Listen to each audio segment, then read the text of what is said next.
Hello guys, SBI PO ப்ரிலிம்ஸ்க்கான last minute tips video தான் இது. எல்லாருமே மார்க் டெஸ்ட்லாம் போட்டு நல்லா ப்ரிப்பேர் பண்ணியிருப்பீங்க. ஸோ மண்டே அண்ட் டியூஸ்டே வந்து பார்த்தீங்கன்னா மேக்ஸிமம் கேண்டிடேட்ஸ்க்கு வந்து பார்த்தீங்கன்னா எக்ஸாம்ஸ் இருக்குது. ஸோ நிறைய பேருக்கு வந்து பார்த்தீங்கன்னா ஃபஸ்ட் டே ஃபஸ்ட் ஷிஃப்ட் போட்டிருப்பாங்க, என்ன நடக்க போதோ அப்படின்ற மாதிரியான மைண்ட் செட்லாம் இருப்பீங்க. ஸோ ரொம்ப பதட்டப்படாதீங்க. ஸோ என்னென்ன எடுத்துகிட்டு போகணும் அப்படின்றது வந்து நம்ம நவீன் சார் சொல்லுவார். எஸ், இப்போ பார்த்தீங்கன்னா எல்லாருக்குமே அட்மிட் கார்டு இருக்கும், அதை கரெக்டாக டவுன்லோட் பண்ணிக்கோங்க. அதே மாதிரி அட்மிட் கார்டில் என்ன நேம் இருக்கோ அதுக்கேற்ற மாதிரி ப்ரூஃப் எடுத்துருப்பாங்க. இப்போ பார்த்தீங்கன்னா ஆதார் கார்டு, டிரைவிங் லைசன்ஸ் இல்லை பேன் கார்டு ஏதாவது வச்சிருப்பீங்க, ஏதாவது ஒரு ஒரிஜினல் எடுத்துக்கோங்க. அந்த ஒரிஜினலில் கரெக்டாக நேம் இருக்க மாதிரி எடுத்துக்கோங்க, சரிங்களா? அதோட அந்த ஒரிஜினல் எடுத்துகிட்டு போறீங்களா, அதோட ஃபோட்டோ காப்பி, அதாவது ஜெராக்ஸ் எடுத்துக்கோங்க, சரிங்களா? அதே மாதிரி எக்ஸ்ட்ரா பார்த்தீங்கன்னா ஃபோட்டோஸ் எடுத்துக்கோங்க. ஏன்னா எஸ்பிஐ பொறுத்தவரையும் பார்த்தீங்கன்னா நீங்கள் அட்மிட் கார்டில் ஒரு ஃபோட்டோ பேஸ் பண்ணுவீங்க, அதை தாண்டி எக்ஸ்ட்ரா பார்த்தீங்கன்னா 2 ஃபோட்டோ கேட்பாங்க, சரிங்களா? அப்போ மினிமம் 3 ஃபோட்டோ இருக்க மாதிரி எடுத்துகிட்டு போய்க்கோங்க. அதுக்கப்புறம் வந்து மீதெல்லாம் நார்மல் தான். உங்களுக்கு பென்னு, உங்கள் ரெகுலராக யூஸ் பண்ணுற பென்லாம் எடுத்துக்கோங்க. வாட்டர் பாட்டில் வேணும்னா வாட்டர் பாட்டில் எடுத்துக்கோங்க. மஸ்ட்டாக பார்த்தீங்கன்னா அட்மிட் கார்டு, ஒரிஜினல் ஜெராக்ஸ், அடுத்து வந்து ஃபோட்டோஸ் தான் முக்கியம். ஸோ அட்மிட் கார்டு வந்து பிளாக் அண்ட் ஒயிட்டாக கலரானா எதுனாலும் நீங்கள் எடுத்துகிட்டு போகலாம், அதில் எதுவும் கன்ஃபியூஸ் பண்ண தேவையில்ல. ஆனால் எடுத்துகிட்டு போகிறது கிளியராக எடுத்துகிட்டு போயிருங்க. மேக்ஸிமம் தேவைப்படுறது அட்மிட் கார்டு, ஐடென்டிட்டி, அதோட ஃபோட்டோ காப்பி, அதாவது ஜெராக்ஸு, அப்புறம் வந்து சார் சொன்ன மாதிரி ஃபோட்டோஸு, இதெல்லாமே. வாட்டர் பாட்டில் வேணும்னா அதை எடுத்துகிட்டு போய்க்கலாம், ஓகே. ஆனால் இது ப்ரிலிம்ஸ் எக்ஸாம்னால மேக்ஸிமம் தேவைப்படாது. அதாவது ஸ்டாம்ப் பேடை எடுத்துகிட்டு போகணுமா, அந்த டவுட்லாம் இருக்கும், அங்கேயே இருக்கும். அதெல்லாம் நீங்கள் வந்து அங்கேயே தம்ப் இம்ப்ரெஷன் வைக்கிற மாதிரி தான் இருக்கும். அதனால வந்துட்டு எக்ஸ்ட்ரா மற்றதெல்லாம் எடுத்துகிட்டு போகணும்னு அவசியம்லாம் இல்லை, சரி. ஸோ ரிப்போர்ட்டிங் டைமுக்கு முன்னாடி அந்த ரிப்போர்ட்டிங் டைமுக்கு அந்த கரெக்டான டைமுக்கே போயிடுங்க. போனீங்கன்னா உங்களுக்கு வந்து எப்பயும் போல் செக் பண்ணி உள்ளே விடுவாங்க.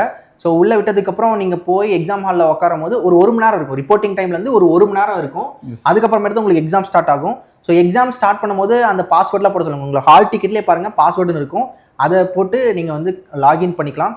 ஸோ அது இல்லாமல் நீங்கள் எக்ஸாம் ஸ்டார்ட் பண்ண உடனே அங்கே வந்து பார்த்தீங்கன்னா அந்த ஹால் டிக்கெட்டில் வந்து அந்த இது எழுத சொல்லுவாங்க, ஒரு நம்பர் அதெல்லாம் எழுத சொல்லுவாங்க. அதே மாதிரி அந்த சிஸ்டம்ல வந்து பார்த்தீங்கன்னா அந்த ஒரு இது இருக்கும், பேசேஜ் ஒன்று இருக்கும். எக்ஸாம் ஸ்டார்ட் ஆகிறதுக்கு முன்னாடி 5 நிமிஷம் முன்னாடி பண்ணா ஹேண்ட் ரிட்டன் டிக்ளரேஷன் இருக்கும், அது கரெக்டாக எழுதுங்க. ஏன்னா புதுசாக போகிறவங்களுக்கு இப்போ தான் ஃபர்ஸ்ட் எக்ஸாம் எழுதுறீங்க அப்படின்னா அதெல்லாம் தெரியாமல் இருக்கும். அதே மாதிரி லாங்குவேஜ் செலக்ட் பண்ணிக்கோங்க, அதாவது இங்கிலீஷ் செலக்ட் பண்ணிக்கோங்க, அப்புறம் வந்து டிக் பண்ணி வச்சுக்கோங்க, சரிங்களா? இதெல்லாமே பார்த்தீங்கன்னா அதை எழுதி முடிச்ச உடனே ஒரு 5 நிமிஷம் உங்களுக்கு அது டைம் கொடுப்பாங்க. அது எழுதி முடிச்ச உடனே தான் எங்களுக்கு எக்ஸாம் ஸ்டார்ட் ஆகும். அதே மாதிரி முன்னாடியே வந்து பார்த்தீங்கன்னா எந்த ஆர்டரில் எக்ஸாம் இருக்கும் அப்படின்றது சொல்லுவாங்க, அதை கிளியராக பார்த்துக்கோங்க. ஆமாம். ஸோ இது வந்து ஃபர்ஸ்ட் ஷிஃப்ட்டுக்கு மட்டும் தான் இந்த ஒரு ப்ராப்ளம் இருக்கும். அடுத்த ஷிஃப்ட்ல நாமளே சொல்லிடுவோம். மேக்ஸிமம் பார்த்தீங்கன்னா இங்கிலீஷ், குவான்ஸ், ரீசனிங் தான் இருக்க போகுது. இப்போ எக்ஸாம் பார்த்தீங்கன்னா உங்களுக்கு ஈஸியாக கஷ்டமானு சொல்லி நிறைய பேருக்கு அது டவுட்டாகவே இருக்கு. கண்டிப்பாக எக்ஸாம் வந்து கஷ்டமாக தான் இருக்க போகுது, ஏன்னா மாடரேட் லெவலில் தான் இருக்க போகுது. அது எஸ்பெஷலி பார்த்தீங்கன்னா குவான் செக்ஷன் ரொம்பவே கஷ்டமாக தான் இருக்க போகுது. ஏன்னா எப்பவுமே இது வரைக்கும் வந்து இயர்ஸில் பார்த்தீங்கன்னா எப்பவுமே எஸ்பிஐ மற்ற லெவல் ப்ரிலிம்ஸ் எக்ஸாமை காட்டிலும் எஸ்பிஐ ப்ரிலிம்ஸ் வந்து மாடரேட்டாக தான் இருக்க போகுது, சரிங்களா? இப்போ பார்த்தீங்கன்னா எந்த ஒரு செக்ஷன் எடுத்தாலுமே கொஞ்சம் பதட்டப்படாமல் போடுங்க, சரிங்களா? முதல்ல ஈஸியாக இருக்க கொஸ்டின்ஸ் எல்லாம் பிக் பண்ணுங்க, சரிங்களா? இப்போ 1 மார்க்லாம் கொஞ்சம் பிக் பண்ணிட்டு அதுக்கப்புறம் பார்த்தீங்கன்னா உங்களுக்கு மற்றதெல்லாம் ஓரளவுக்கு மாடரேட்டாக இருக்க கொஸ்டின்ஸ் எல்லாம் அட்டன் பண்ணுங்க. இப்போ பார்த்தீங்கன்னா இந்த எஸ்பிஐ பிஓ பொறுத்த வரைக்கும் இங்கிலீஷ் பார்த்தீங்கன்னா மேஜர் ரோல் பிளே பண்ணும், சரிங்களா? அதனால வந்து மேக்ஸிமம் பார்த்தீங்கன்னா மேக்ஸிமம் அட்டம்ப்டோட குட் அக்யூரஸியோட கொடுங்க, சரிங்களா? அதே மாதிரி பார்த்தீங்கன்னா குவான் செக்ஷன் பார்த்தீங்கன்னா உங்களுக்கு வந்துட்டு ஈஸியாக இருக்க கொஸ்டின் பிக் பண்ணுங்க. அதே மாதிரி டிஏலாம் 2 டிஏ 3 டிஏ இருக்கு அப்படின்னா உங்களுக்கு ஈஸியான டிஏ வந்து கரெக்டாக சூஸ் பண்ணி அது என்ன பண்ணுங்க, அட்டன் பண்ணுங்க, சரி. அதுக்கப்புறம் கொஞ்சம் மாடரேட்டட் லெவல் கொஸ்டின்ஸ் எல்லாம் கொஞ்சம் அட்டன் பண்ணுங்க. அதே மாதிரி ரீசனிங்லையும் சரி, எடுத்தோடனே பசில் அந்த பிளட் ரிலேஷன்லாம் எடுத்து உட்காந்துடாதீங்க. அந்த 1 மார்க் மாதிரி ஏதாவது இருந்துச்சுன்னா, இன்இக்வாலிட்டி, சிலெக்ஷன் இந்த மாதிரிலாம் இருந்துச்சுன்னா அதெல்லாம் அட்டன் பண்ணிட்டு அதுக்கப்புறம் பார்த்தீங்கன்னா நீங்கள் ஒரு பசில்ஸை அட்டன் பண்ணலாம். கடைசியாக பார்த்தீங்கன்னா டைம் இருந்தால் பிளட் ரிலேஷன் அந்த மாதிரிலாம் கொஞ்சம் அட்டன் பண்ணலாம். ஸோ கொஸ்டின் செலெக்ஷன் தான் ரொம்ப முக்கியம். பேப்பரோட அந்த டிஃபிகல்ட்டி வந்து ஒவ்வொரு ஷிஃப்ட் பொறுத்தும் மாறும், பட் மேக்ஸிமமாக மாடரேட்டாக தான் இருக்கும். சூஸ் பண்ணி அட்டன் பண்ணுறதுலாம் வந்து நம்மளோட விஷயமே இருக்குது. நல்லா அட்டம்ப்ட்டு போடலாம், கரெக்டாக சூஸ் பண்ணிங்கன்னா அதுக்கேற்ற மாதிரி அட்டன் பண்ணுங்கள். ஸோ சார் சொன்ன மாதிரி பதட்டப்படாதீங்க.